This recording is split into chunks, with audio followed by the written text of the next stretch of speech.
Guys आपने notice किया होगा कि जब हम सूखे कागज को फाड़ते हैं तो आवाज आती है, जबकि गीले कागज को फाड़ने पर आवाज नहीं आती। क्या गाइस आप इसके पीछे का कारण जानते हैं? नहीं जानते हैं तो चलिए गाइस मैं आज आपको इसके पीछे का कारण बताता हूँ। गाइस जो कागज होता है वे पेड़ पौधे से प्राप्त सेलुलोज के तंतुओं से बना होता है।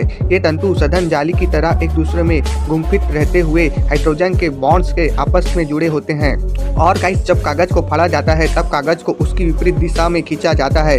इस क्रिया से कागज को जोड़े रहने वाले हाइड्रोजन बॉन्ड्स टूटते हैं और वे मुक्त होने लगते हैं। इससे गाइस आवाज पैदा होती है। जबकि गाइस कागज गीला होने पर कागज के तंतु पानी को अवशोषित कर फूल जाते हैं और आपस में चिपक जाते हैं, जिसके कारण उन्हें फाड़ने पर आवाज नहीं आती।